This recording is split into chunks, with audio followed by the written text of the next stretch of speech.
Nathan Evaldi was your guys' top off-season priority, and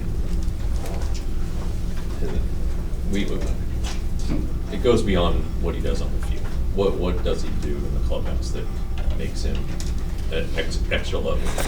Yeah, we've talked about Nate quite a bit on this. The intangibles that he brings. I mean, he's such a great teammate. He cares about everybody. He's watching these pitchers throw in the bullpen. He watches our workouts when he's not doing anything. He's very engaged with the club and very, very highly thought of by his teammates. And he's all about winning. That's why he plays the game. And that's to hopefully get back to the postseason and just try to win another championship. That's what he's about, and that's what comes off him when players talk to him. It's about doing things right and playing the game to win. When you watch bullpens with him, do you learn stuff? Does he point things out that you're like, oh, dang? Yeah, sometimes, I'll see he does his, his dry work on the mound, and I'll ask him what, in fact, first time he was doing it here, I asked him what he was working on, because his first bullpen, he was out of sync. He was talking about some things he was working on, so he's really in tune with what he needs to do and how he needs to make adjustments, and he's a guy that listens, but he's probably his own best coach because of his time and experience. What's it like watching Jacob DeGrom throw a bullpen like 2 days ago, and how different is he compared to other pitchers Yeah. when you watch him? He's the guy that we want other pitchers to watch. In fact, our scouts were here, and they stopped their meeting so they could come out and watch Jacob. And when you watch him, you have to appreciate, his talent. He's one of the best in the game, if not the best in the game, when he's healthy, on top of his game. He's one of the elite pitchers. You look at the numbers; they're incredible. And so it's just a joy for all of us. Even though we're in the game, we appreciate what he can do and how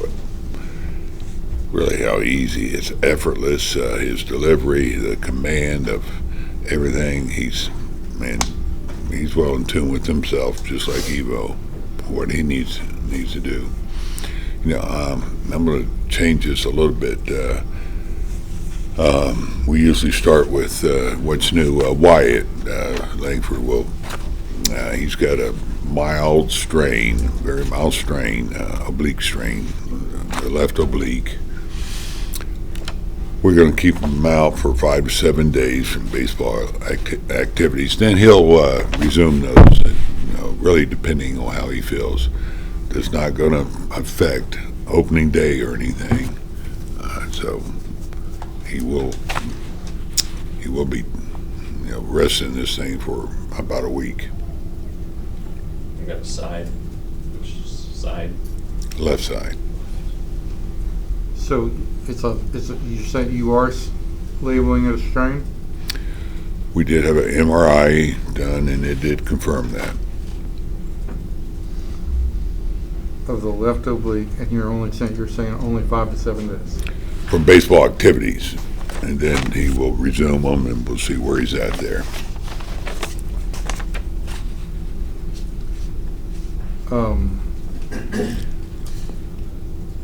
And you're saying also that this will have no impact on opening day. Right. The follow-up on that would be, you've also got lots of experience with obliques. You had an oblique last year. It happened a week later with Lowe, and that kept him out 3 weeks into the season. What makes you more optimistic? Well, just the degree of the strain. That's we had to look at how he feels right now, and so that's why we're comfortable saying that. And that he can resume activities here 5 to 7 days. You don't want any injuries. I know he's a key player, but there is depth in the outfield if it is hopefully not to be longer. Is that part of the importance of a roster having depth like you guys have? Sure, I think, yeah, it's fair to say, just, again, we don't think it's going to impact opening day, but, that's why you need depth. You're going to hit little bumps in the road, not just in spring training, but during the season. So that's why it's critical that you have guys that can step in and be productive major league players and soften the blow of losing your guys if that happens.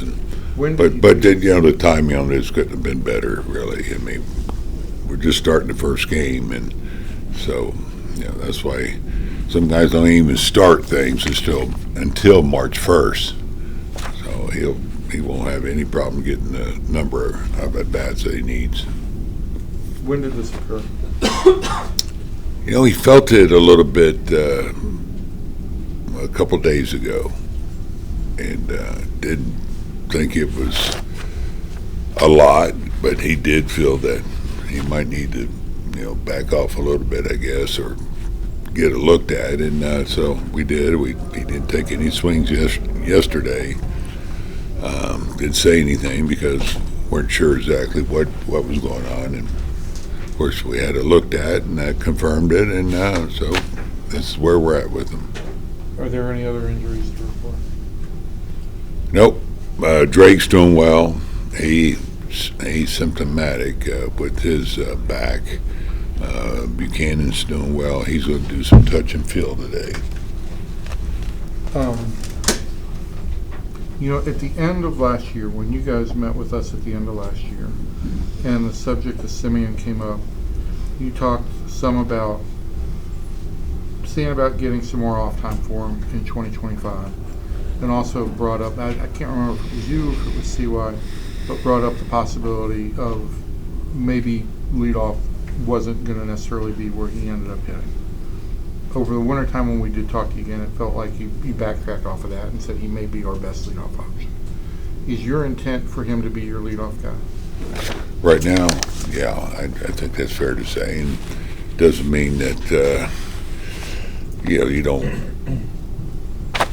adjust during the season, and not in a bad way. It could be in a good way. We might need his bat somewhere else, but right now, as we start spring training, he's gonna lead off.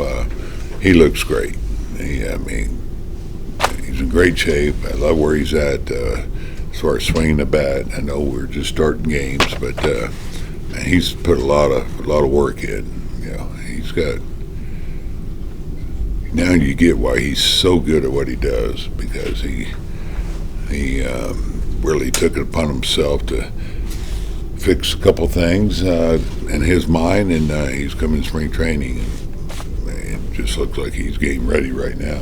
And so, based on track record and everything, you're not gonna make any decisions on changing him around on spring training. Right. Yeah. Bruce, what is I do want to add to this. This lineup will change during these games in spring training, but don't look at it. We're going to do something. I'm going to tell the players the same thing. You'll see guys hitting lead off. You'll see guys hitting second, third, or fourth. Sometimes it's to try to squeeze in another at bat. Sometimes just the structure of the lineup, who's playing. So please don't look in. This is what they're going to do. Whatever. No, and I mean, it's just like for me, I think it's all but 3 of your games in the last 2 years he's hit leadoff, and the 3 games he didn't, he was nursing a sore head, and so I just want to make sure that you weren't going to explore that option this spring. Yeah. Right now I'm not. Yeah. You don't have another candidate. I think we have a few. Okay. Yeah. Who are they? Well, I mean, we're kind of kidding about it with 2 of our guys from even Langford. That would be a good option. Carter's going to lead off tomorrow. Even you put a power guy in there, whether it's a Berger or Peterson. I mean, these are our options. So, and they're not bad ones.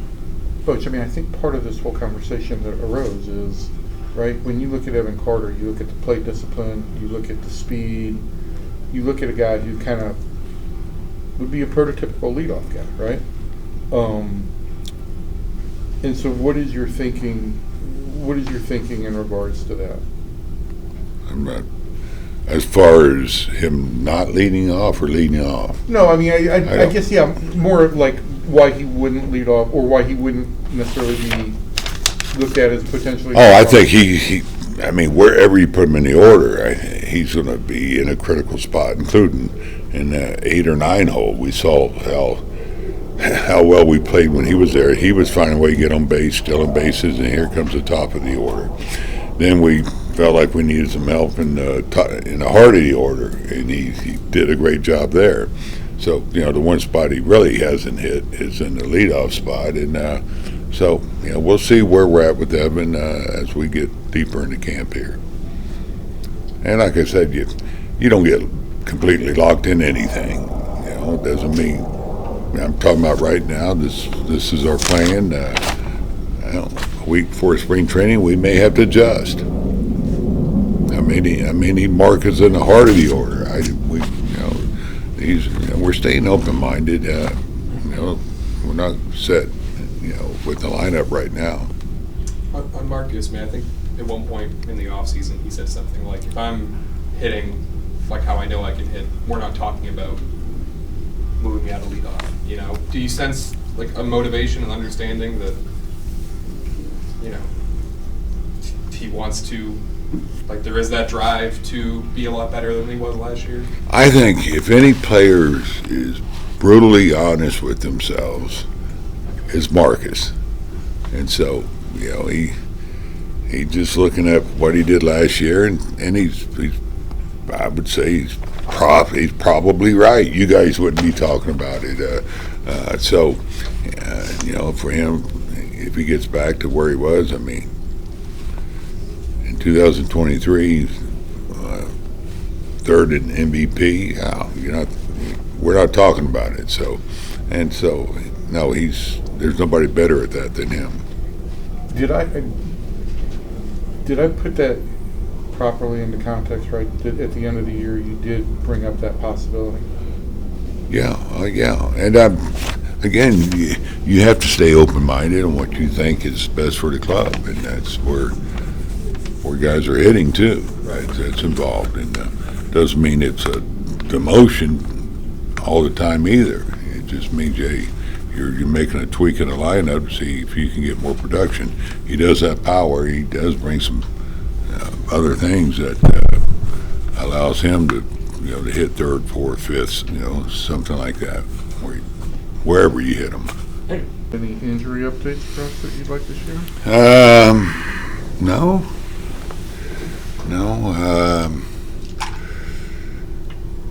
Garcia's doing well. I think he's thrown a pin on Monday, and Buchanan again is making a lot of progress.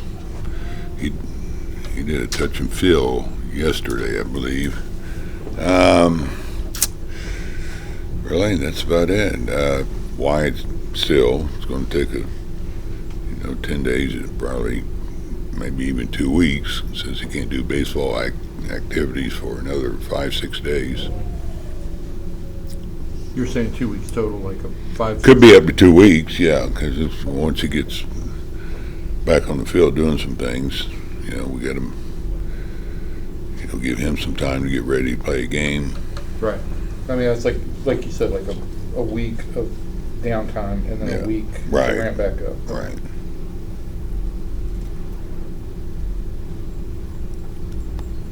So Tyler Mahle, what could he provide, I guess, to this team this year?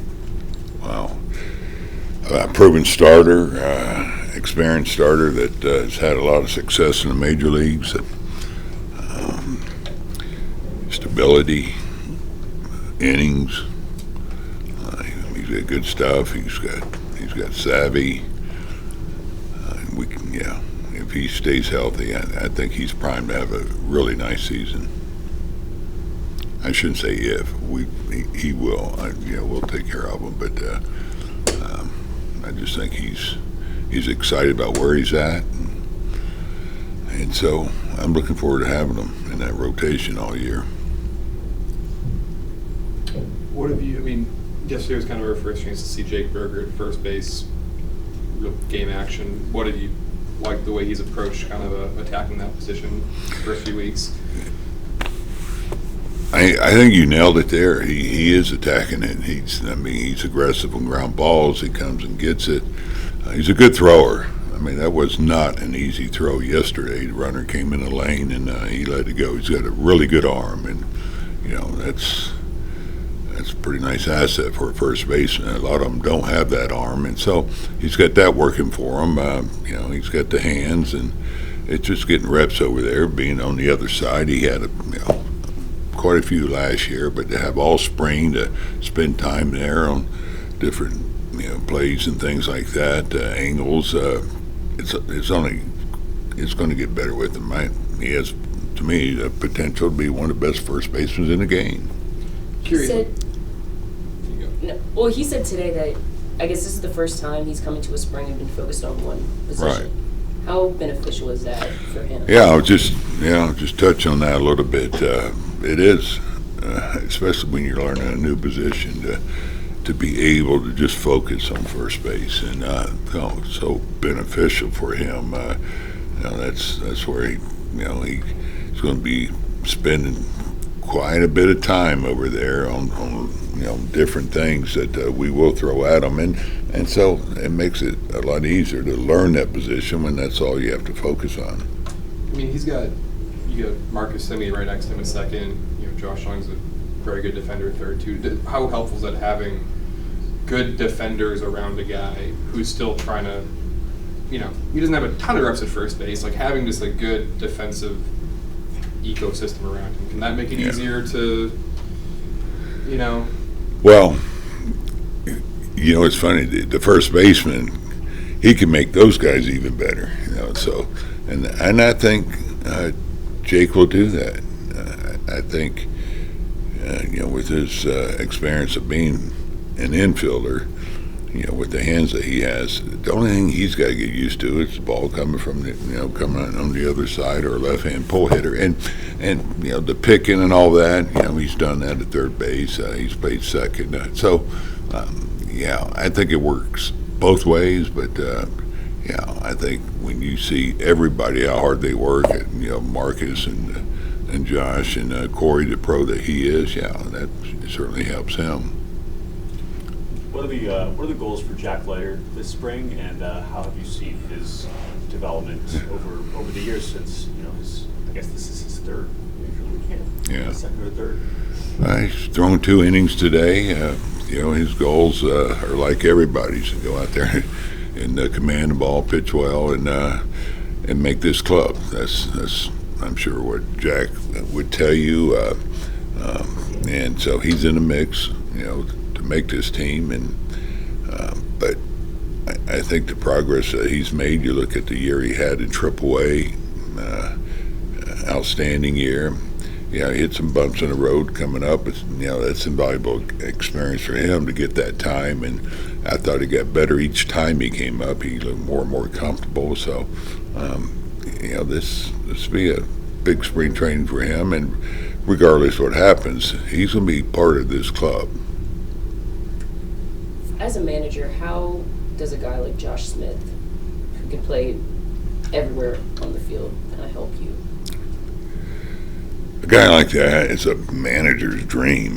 This guy can play anywhere, and he's comfortable playing all positions. I'm even going to give him some reps at first.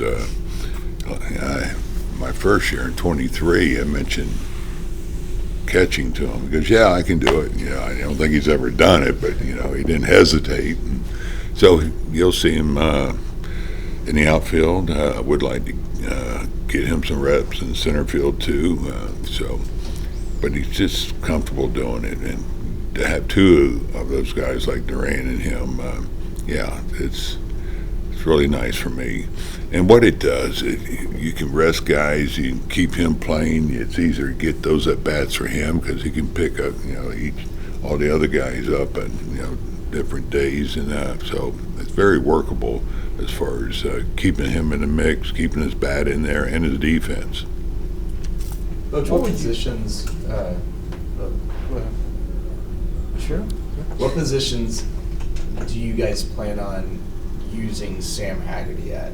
Is it just the outfield? Do you have him infield? Infield, everywhere, yeah. All four infield. Yeah. So all basically. All I don't know if he'll be at first, but maybe we might mix that in. But we'll try to play him everywhere. He's another one. I think he's comfortable playing all the positions. I think he's comfortable probably at second as much as anything. I'm just saying that, but because he's not getting a lot of time in the infield. But as far as outfield, yeah, he can play all three. How deep is this bench? I think it's one of the deepest benches I think we'll have. I do. It's got a lot of versatility, and we got bats on the left and right side. A lot of flexibility where guys can play. Nobody's locked into one position, which you have quite a bit. So that versatility is so nice to have, for a manager. Have you had a deeper bench? Man, I'd have to think hard over my years, but I don't think so. The way he's shaping up as far as the versatility and really how well they play. How it's just not a bat. Sometimes you have a bat, and he's not much of a defender, or the other way. But these guys, they can swing the bat and play defense. How has Kyle Gashioka fit into this team so far, and what are you? Oh, he's been great. He's really been good. I think he and Jonah, really have done a lot of, just getting together, communicating about staff and things like that. He's cerebral. He's a winner, and he's just got a great way about him, and talking to players, and so. And of course, the talent, the way he handles the staff, the way he's going to be prepared. Yeah, I'm looking forward to working with him all year. In terms of the split between him and Jonah, do you anticipate that being lined up based on offensive matchups or maybe pitchers that they're particularly comfortable with, or is that going to kind of work itself out? As we get in this, I don't think I'm going to have to get locked into who's catching who. I think the pitchers are going to be comfortable throwing to either one. So, you look at the matchups on the pitcher that they're facing, maybe we'll have something to do with that. And of course, guys get hot, they cool off, whatever, so, we can rest guys. So it's going to be a nice, a nice tandem to work with all year.